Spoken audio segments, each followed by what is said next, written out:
everybody, and welcome back to the journey of my YouTube channel, and welcome to my channel update video, which I thought that I should call this video channel update because I'm not sure you've been like a real official YouTuber until you have made a video called channel update.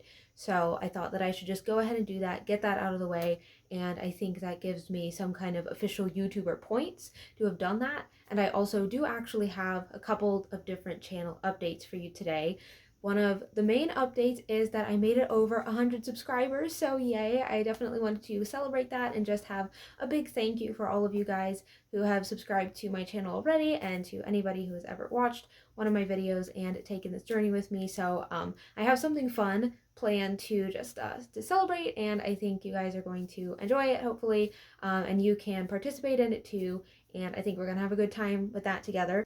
But my other channel update, that is kind of why I use that as a title for the video, is that I am taking another YouTube break. I kind of just took one while I went to the Realm Makers Writers Conference and got an editing deadline taken care of for my book. And I made 3 videos when I came back from Realm Makers. So I will link to my Realm Makers recap video, which is really fun, and I show you a huge stack of books that I got from Realm Makers. So I took that break pretty recently, and I'm just about to take another one. And the reason for that is just my writing again. Exciting things are happening with my writing, and I am really looking forward to telling you guys all about it. But I have to actually do some of these things before I can tell you about doing some of these things. And I really think that I need to focus my time and my creative energy on my writing itself right now instead of the YouTube channel. So I am not leaving my YouTube channel forever. At least that's not my intention. I still have lots of ideas for fun things that I would like to do. I'm going to miss the YouTube channel while I'm gone, and I'll be thinking about other things to do. I'll be reading books, and I'll be thinking like, oh man, I wish I could tell people about this on a video. So I don't know, maybe I'll pop in with a short or something if I just can't stand it. But my focus is going to be on my writing versus my YouTube channel for a little bit. But I will probably be back before too long with at least some kinds of updates about what is going on, because it's going to be exciting. I think it's going to be fun for you guys to hear about, and I am looking forward to sharing lots of stuff with you guys as soon as I can. So if you want to hear about those updates as soon as they become available, if you haven't subscribed yet, you can do that right now, and you can click the bell button to get notifications for when I am making videos again, and then you'll get to hear the exciting updates and just whatever other videos that I'm making when I come back to YouTube. So I'm not sure when that will be, but I am looking forward to it. But I'm also looking forward to taking a break and just getting to focus on what I need to do with my writing for right now.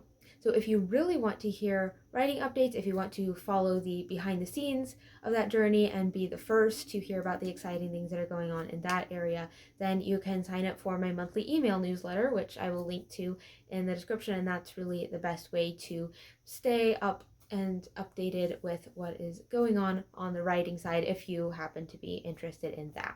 But before I take my break, I just wanted to make sure and take a minute to celebrate making it to 100 subscribers, and thanking you all for being here. I know that in the grand scheme of the whole YouTube, 100 subscribers is not a big number, but it reflects 100 whole people who have said that you want to see more of my videos, which is pretty incredible of you to do. So I really appreciate that, and just want to make sure that I don't skip past that exciting milestone, since I am about to go on a break. So a while ago, when I was getting close to having 100 subscribers, and I just wanted to make sure that I was prepared for that, I asked a few of my fellow author conservatory students what they thought that I should do for a 100 subscriber celebration, and they had a few different ideas for me, and the one that got the most votes was to talk about my 10 favorite book to film adaptations. And I think that sounds fun too, so that's what I'm about to do, and I really want to hear from you guys what you think of this list. I'm a little nervous to say that because I'm not like super confident about the exact ordering of this list. It could definitely be ordered in different ways. There are a lot of other really great adaptations out there. So let me know what you think of this list, and if you think that things should have been reordered, and let me know what your lists are. What are your favorite book to movie adaptations? Or, as you'll see, I'm a little bit loose with the definition of movie, so if you have other adaptations that you really like too, let me know. I think adaptations are fascinating, so I would love to hear about any and all of your favorite adaptations in the comments. So here's my list, my tentative list of top 10 book to movie adaptations, and this list only includes cases where I have both read the book and watched the movie. So I don't include things like Howl's Moving Castle because I have only seen the movie, I've not watched the book, even though the movie is great. I think it's a good adaptation. I haven't read the book, so I don't really know. Number 10 on my list is The Little Prince, which is a book that I just read pretty recently, and I talked about it in my mid-year freakout tag because it's a children's book, but it's actually one of my favorite books of the year so far. And there was a movie made of The Little Prince in 2015 that is just a really interesting animated movie. It combines different styles of animation to tell different parts of the story. The book The Little Prince is more of a story within the story, and then they built a frame story around The Little Prince, and so it's like an adaptation but also a sequel, but also like bringing The Little Prince into the modern day. So it's a very interesting adaptation, and it's not perfect, but they just did a lot of really interesting things with the story, and I felt like the whole thing that they built around the book of The Little Prince was because they loved the book The Little Prince. It's not like they were trying to fix it or improve on it or anything. They weren't really trying to modernize it so much as they were just trying to translate it into the medium of this style of movie. And so I felt like they did a really good job with it for what it was. It has Hans Zimmer music. It is not the only movie on this list that I will say that of. So it is really just a very good Pixar style movie that is kind of outside the typical Pixar cliches in some ways, and it's just really good whether you have actually read The Little Prince or not. It will make you want to read The Little Prince if you haven't. Number 9 is Wingfeather Saga Season 1, which is probably not going to be a big surprise for you guys. You are probably already aware, if you have been around me very much, that I really like the Wingfeather Saga and that I'm happy with the series so far. There's only one season out that adapts book 1, On the Edge of the Dark Sea of Darkness, so we'll see what happens in future seasons, but I'm happy with the first season, and I'm especially happy that they took the adaptation liberties that they needed to. I felt like they made it even better than the book. They shortened it up a little, they tightened it, they brought in some elements from later books or from later in the book into earlier parts of the book, which really raised the stakes and the tension in the earlier episodes. And I thought the climax was pulled off really well. They introduced at least one important character they introduced a lot earlier than in the series, and I thought that worked well. So I thought it was really cool that the author got to be so involved with the creative process for the show, and that his creative vision was able to be maintained, but also that he was willing to make the changes that were necessary to turn the book into a really good show. So I'm happy with it so far, and I'm excited to see where it goes from here. Number 8, I'm gonna say Hunger Games. Really the whole trilogy. I didn't feel like one was a significantly better adaptation of the book than another. I would probably say that the first movie was my favorite, whereas I think I like the book Catching Fire slightly better than the original Hunger Games book. And Mockingjay is like so hard to adapt because so much of that is an internal story. And when I first heard that they turned it into 2 movies, I was kind of like, what? But I actually thought that it worked a lot better than I expected it to. I think that one especially would have been a really hard book to adapt, and I liked it pretty well. I think it helped that I went into Mockingjay, especially both of the movies, with really low expectations. So I was like, okay, this is better than I thought that it would be. And yes, I have critiques, but I'm enjoying it quite a lot. And I felt like especially the first movie just did a really good job of picking up on what was strongest about the book and turning that into a movie. Especially, I felt like Katniss was more likable in the movie than in the books. The movies just kind of have a different take on Katniss. They really emphasize Katniss as the hero. Katniss is the one who's different from the others in that she's more sacrificial. She's not out to hurt the other kids, whereas in the book she's a little bit more brutal. And the point is kind of Katniss isn't a lot better than anybody else, but she gets pulled into this rebel role anyway, whereas the movies framed her a lot more as the hero. So I liked how the Hunger Games movies dealt with the books. I felt like I liked them slightly better than the books, and they kept all of the really important and good stuff from the books in there.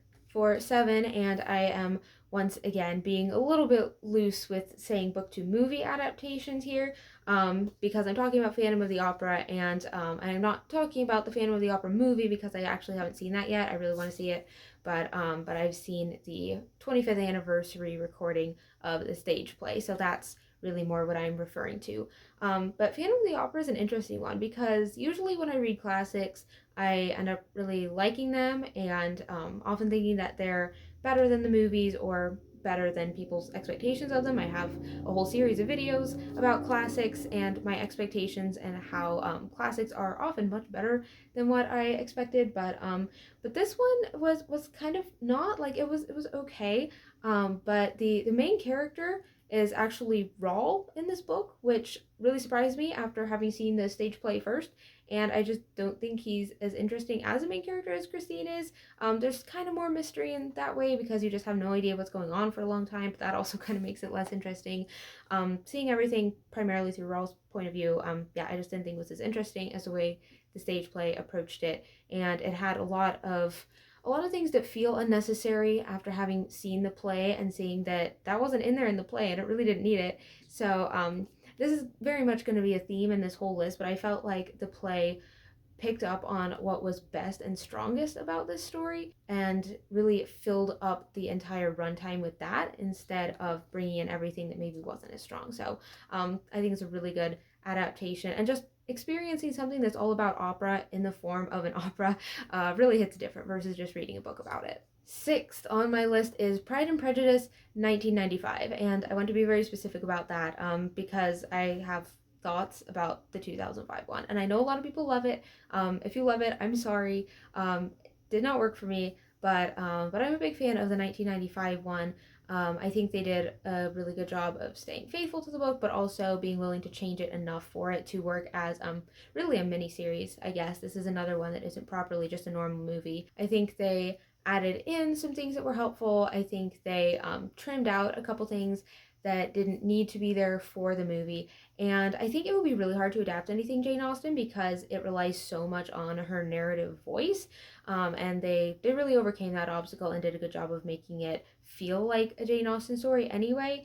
And I didn't feel like they lost the point of it. Like I might feel like the 2005 one did. But that would have to be a longer video, so I'll just leave it there for now. But the old BBC miniseries Pride and Prejudice, it's great. And not to have a complete and total tonal shift, but in fifth place I have Dune. I enjoyed the recent movie of Dune quite a lot. I have not seen the 1980s one. I don't feel like I need to see the 1980s one because I've seen a few clips from it, and it is impressive but also a little bit horrifying, and it gives me even more appreciation for the recent Dune adaptation.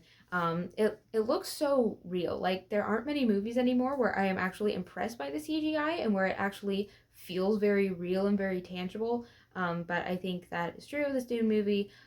It was faithful to the book, but it cut out the dinner party scene, which was one of my favorite things about this whole book. So I thought that I was going to be very displeased about that, but it managed to keep the most important parts from that scene and to put it in other places, and like I don't think that scene actually would have worked in the movie. So I think that must have been a very hard creative decision to make, but I think it was a good one. And I think the movie is kind of defined by creative decisions like that, where it was probably difficult, but it was right for the story. I feel like I enjoy it a little bit less after having read books 2 and 3 because they just make it so much more depressing. And like knowing what happens to certain characters and certain plot lines, it's like, oh, that's unpleasant. But I still think that the movie was done very well considering what the book is, and I am interested to see how the sequel is going to go. In fourth place, I have another classic, North and South, and this is another BBC miniseries. A lot of BBC miniseries are really, really good adaptations, but this is my favorite BBC miniseries adaptation of anything. It's just so ridiculously good. And I saw it for the first time like 6 years ago, but I finally read the book this year, and like the book is good and it has some stuff that's not in the movie that I was like, oh, that's good, and that, you know, that makes this character more interesting. This backstory is helpful for this character, especially Mrs. Thorne. Like she is already fantastic in the miniseries, but then in the book there's like even more stuff about it. It's like, oh my goodness, that's even cooler and more impressive. But yeah, the adaptation is just so good. And once again, I felt like it figured out what was the best about this story and what made it work. and just really dialed that up to 11. It managed to feel like fantasy to me, which is a huge compliment coming from me since that's my preferred genre, and like it's not fantasy at all, but it sort of feels like it just because the world building is so interesting and the different people groups and cultures are so interesting and the characters are just fantastic and the character arcs are so good. I feel like North and South is basically Pride and Prejudice, but if Charles Dickens had written it, and somehow even better than Pride and Prejudice, and a little bit less famous than Pride and Prejudice. It's just a ridiculously good adaptation, and I didn't like the book quite as much overall. Like especially Mr. Thornton's character, I just didn't find as likable in the book. I thought he was a little bit too introspective, and just by nature of being a film, the miniseries didn't have that like overly weirdly introspective side to him. So I thought it was actually an improvement. Number 3 is The Last Unicorn, which I also talked about in my mid-year freakout tag, so I won't go into too much detail about it right now, but this is one of my favorite books right now. I just read it recently and it is so crazy good. Like it's small, it's simple, but it's so deep. The characters are so incredible, and the movie once again had a lot of involvement from the author, and that's part of why it's so good, I think. But it also, like the music, the songs are incredible. Very 80s songs, very, very good, very 80s songs. And they add so much to the story. Some people aren't big fans of the animation because it's not as polished as Disney animation. I actually love the animation. I think it's kind of cool that it's not as polished. I think it looks more unique and homemade than a Disney animated movie does. And also, it doesn't feel like a kid's movie in a lot of ways. Like there are certain themes and lines and scenes that you'll be like, wait, is this a kid's movie? Are you sure? So it's definitely worth a watch. Second, which I strongly considered putting this in the number 1 spot. I couldn't quite do it for a reason that I will explain in a second, but it's The Lion, the Witch, and the Wardrobe, which genuinely the 2005 Disney Lion, the Witch, and the Wardrobe movie is one of my favorite movies of all time. I just think it is an incredible adaptation. I know that people have different thoughts on like the frozen river scene with the wolves and everything, but I actually think that's pretty cool, and I think for the sake of a movie, especially this kind of movie, they needed something big and dramatic to happen at that point. So maybe they didn't, execute it perfectly, but I still think it's a pretty cool scene. I still love the waterfall falling down. It looks cool. The one change that I kind of can't forgive is that in the movie they make it sound like the kids are causing Spring to come to Narnia, versus in the book it's very clear that Aslan is causing Spring to come to Narnia. That's a very important change, and I'm not super happy about that. But other than that, it just feels like being in Narnia to watch that movie, at least to me. I think the actors are all really great. I think it's easily, hands down, best portrayal of Aslan that we've ever seen in any kind of Narnia adaptation.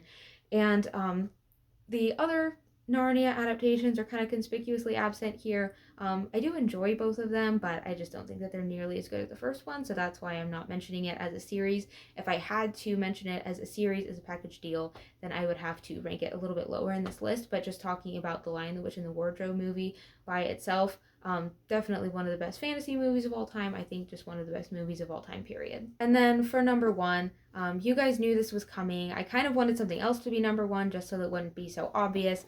But you all know this. It couldn't be anything other than The Hobbit. No, I'm just kidding, of course. Number 1 is The Lord of the Rings. We all know, I think. If you're a fantasy fan and you don't think that The Lord of the Rings is the best film adaptation of all time, then please let me know, and please tell me what is better, because I really, really need to watch it if it is better as a film adaptation. I definitely don't think that it's a perfect adaptation. I especially think what they did with Frodo was not the best, where they kind of made him seem almost like a bad guy. They have him harshly drive off Sam for some reason, and that's not in the book at all. And so people have this idea that Sam is the hero and Frodo is not a hero, which I would certainly take issue with. Faramir's character and Denethor's character also got kind of tragically not the treatment that they deserved. But other than that, it was a crazy, huge undertaking to even try to adapt these books into the films, and overall the team did an incredible job. We all know it's so great, possibly the best movies ever made by human beings. So they definitely had to have the top spot. I couldn't give the top spot to anything else. I almost gave it to The Lion, the Witch, and the Wardrobe. I kind of could have, but no, I think that these deserve it. Okay, those are my top 10 book to movie-ish adaptations of all time. Let me know what your favorite book adaptations are, or other adaptations. And thank you so much for joining me on this YouTube journey so far, and I'm looking forward to the rest of the journey in the future. Don't forget to subscribe if you haven't yet so that you can hear about my future videos when they come out, and don't forget to sign up for my newsletter if you're interested in the writing side of things. So I will see you later. I'll still be around to watch your videos if you make them, so I will look forward to seeing you soon. Bye!